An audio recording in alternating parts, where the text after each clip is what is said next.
Welcome back guys. सो आज हमने series शुरू करी है यूपीएचएससी असिस्टेंट प्रोफेसर मैथमेटिक्स के क्वेश्चन सॉल्व करने की, उसमें एक और क्वेश्चन सॉल्व करेंगे। और ये क्वेश्चन जो है वो है लैग्रांजियन ऑपरेटर से संबंधित। इसमें लैग्रांजियन ऑपरेटर आपको दिया हुआ है, लैग्रांजियन इक्वेशन आपको दी हुई है और आपको इसकी सहायता से क्या हैमिल्टोनियन को निकालना है। तो इसके लिए आपके पास एक रिलेशन है। ये रिलेशन किस तरह दिया जाता है, H equal to P X dot plus P Y dot minus L.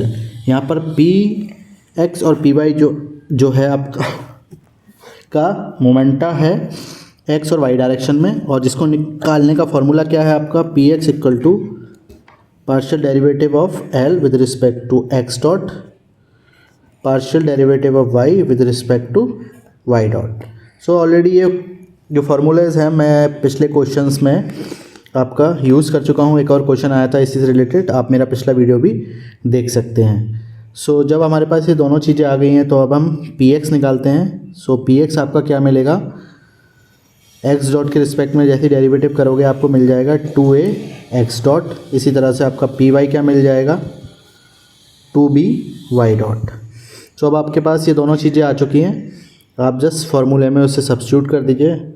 So H equal to P X into X dot, P X into X dot. So P X में जब आप मल्टीप्लाई करेंगे x dot का तो ये हो जाएगा आपका 2a X dot square, P Y into Y dot ये हो जाएगा आपका 2b Y dot square minus L already आपको दिया हुआ है। सो ये आप जस्ट डायरेक्टली सब्स्टिट्यूट कर दीजिए। ये हो जाएगा a X dot square minus b Y dot square plus K X Y. Now जब आप इसे सिंप्लीफाई करेंगे तो ये हो जाएगा a X dot square plus b Y dot square plus K X Y. ये आपका h आ गया।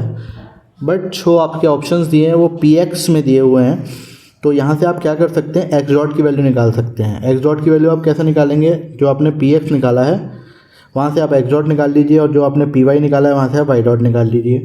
तो ये हो जाएगा आपका a एक्स डॉट क्या हो जाएगा आपका P X square divide by 4a, Y dot क्या हो जाएगा आपका, ये आपका वाई डॉट है, हाँ वाई डॉट हो जाएगा आपका P Y square divide by 4b plus K X Y. Okay, now अब आप इसे फर्दर सिंप्लीफाई करेंगे तो ये 2a स्क्वायर है, ये 2b स्क्वायर है बिकॉज हमने स्क्वायर किया है। तो a से कैंसिल हो जाएगा, ये बचेगा P X square divide by 4a, ये हो जाएगा P Y square divide by 4b plus K X Y. तो ये आपके h की वैल्यू हो गई और आप अपना ऑप्शन जो देखेंगे वो ऑप्शन नंबर जो है आपका b करेक्ट है। सो आई होप ये प्रोसेस आपको क्लियर हुआ होगा। तो यहाँ पर एक चीज़ और बताना चाहता हूँ कि यहाँ पर आपने जो है फार्मूला जो लिया है ओरिजिनली वो एक्स डॉट और वाई डॉट के टर्म में लिया है। अगर 3 कोऑर्डिनेट होते जैसे जेड कोऑर्डिनेट भी शामिल होता तो इस फार्मूले में एक और टर्म भर जाता, वो हो जाता P X dot P Y dot plus P Z dot minus L. So ये फार्मूला जो है जितने कोऑर्डिनेट आपको दिए हैं उस कोऑर्डिनेट में आप एक्सटेंड कर सकते हैं। We will meet again in the next video. Take care. और अगर आपको कोई डाउट्स हैं रिलेटेड टू यूपीएचएससी एग्ज़ाम और आपके पास कोई क्वेश्चन है जिसमें आप पर्टिकुलरली सॉल्यूशन या कोई हिंट चाहते हैं तो आप उसे कमेंट बॉक्स में लिख सकते हैं। Thank you very much.